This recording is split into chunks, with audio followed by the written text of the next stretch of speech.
और चलिए खबरों की शुरुआत सबसे पहले पाकिस्तान की ईदर भपकी के साथ ही करते हैं। बड़ी खबर है, पाकिस्तान के पीएम ने भारत को धमकी दी है। शहबाज शरीफ ने सिंधु जल संधि को लेकर भारत को खुलेआम धमकाया और ये कहा कि दुश्मन एक बूंद पानी नहीं छीन सकता। अगर ऐसा किया तो ऐसा सबक सिखाएंगे कि वो जिंदगी भर याद रखेगा। भारत अगर पानी रोकने की कोशिश करता है तो ये सिंधु जल संधि का उल्लंघन होगा और इसका जवाब निर्णायक तरीके से दिया जाएगा। शहबाज शरीफ ने कहा कि पानी पाकिस्तान की लाइफलाइन है, देश के अधिकारों से कोई समझौता नहीं किया जाएगा। बूंद बूंद पानी के लिए तरस रहा है पाकिस्तान, लेकिन उसके बावजूद पाकिस्तान के नेता खुलेआम धमकी दे रहे हैं भारत को और 48 घंटों में 3 पाकिस्तानी नेताओं की धमकी अभी तक सुनाई दे चुकी है। गीदड़ भपकी जो पाकिस्तान की ओर से लगातार भारत को दी जा रही है। तो बता दें आपको, 3 पाकिस्तानी नेता आसिम मुनीर, जिन्होंने पहले धमकी दी थी कि अगर भारत सिंधु नदी के पानी पर कोई बांध बनाता है तो पाकिस्तान उसे 10 मिसाइलों से उड़ा देगा। दूसरी धमकी बिलावल भुट्टो ने दी थी, उसमें भी उन्होंने यही जिक्र किया था। और शहबाज शरीफ जिन्होंने ये धमकी दी है। तो 48 घंटे में 3 पाकिस्तानी नेता भारत को गीदड़ भपकी दे चुके हैं।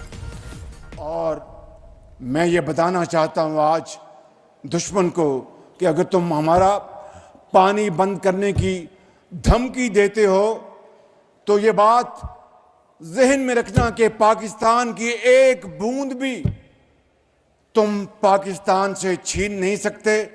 उस खुदाए बुजुर्गो बरतर की कसम है कि अगर तुमने ये हरकत की तो दोबारा तुम्हें वो सबक सिखाएंगे कि तुम कानों को हाथ लगाओगे पाकिस्तान का तुम कभी भी।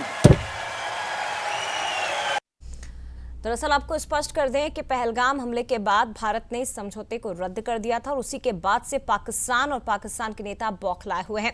एग्जीक्यूटिव एडिटर शैलेंद्र सिंह राजपूत जी हमारे साथ इस वक्त जुड़ गए हैं। शैलेंद्र जी, आखिर किस दम पर पाकिस्तान इतना उछल रहा है कि 48 घंटे में 3 पाकिस्तानी नेता भारत को गीदड़ भपकी दे चुके हैं?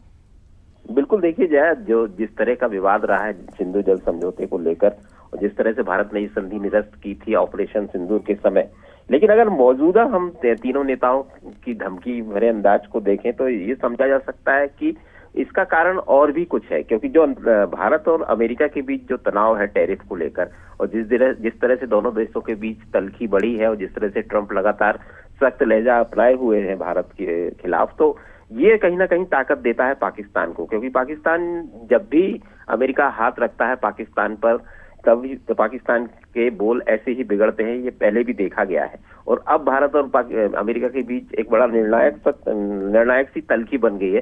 तो पाकिस्तान उसका लाभ उठाना चाहता है और अमेरिका इसमें जरूर पाकिस्तान के ऊपर हाथ रखा हुआ कि जिसमें भारत दबाव में आए, चाहे ट्रेड को लेकर हो चाहे सुरक्षा के मामलों को लेकर हो। तो इन तीनों धमकियों को गीदड़ भपकी कहा जा सकता है और इसमें निश्चित रूप से अमेरिका का एंगल जरूर है। लेकिन हाँ, ये देखिए सिंधु जल समझौता जिस तरह से भारत ने निरस्त किया था और कह सकते हैं कि भारत ने पाकिस्तान की दुखती रग पर हाथ रखा है। क्योंकि ये जो 3 नदियां हैं, कुल 6 नदियां हैं, जिसमें से 3 नदियों का 80% पानी पाकिस्तान को मिलता है और पाकिस्तान की जो कृषि है वो 70% इसी जल पर आधारित है और सिर्फ कृषि ही नहीं, विद्युत परियोजनाएं भी इसी पर आधारित हैं। तो पाकिस्तान को बड़ा नुकसान होगा, वहां भुखमरी के हालात बनेंगे अगर भारत इसमें कड़ा रुख अपनाता है और भारत पानी नहीं छोड़ता है। तो ये निश्चित रूप से आगे भारत और पाकिस्तान के बीच जो तल्खी हो सकती है, आगे इस मुद्दे पर और भी तल्खी हो सकती है। क्योंकि विशेषज्ञों का मानना है कि भारत और पाकिस्तान के बीच रिश्ते ऐसे ही रहे तो आगे आने वाले दिनों में हम शायद एक बड़ा युद्ध देख सकते हैं। हालांकि ये एक अंदाजा है, लेकिन निश्चित रूप से जिस तरह से तल्ख भरे बयान आ रहे हैं और भारत ने कड़ा रुख अपना रखा है और पूरी अंतर्राष्ट्रीय स्थिति जो सिनारियो इस समय बना हुआ है उसको देखें तो इन बयानों को हल्के में नहीं लिया जा सकता। जी जया, निश्चित तौर पर। और अब भारत के रुख का भी इंतजार करना होगा कि जब पाकिस्तान की ओर से 3 नेता इस तरह खुलेआम गीदड़ भपकी भारत को दे चुके हैं तो भारत के नेताओं की ओर से क्या प्रतिक्रिया इस पर आती है। फिलहाल बहुत धन्यवाद आपका शैलेंद्र जी तमाम बातचीत के लिए।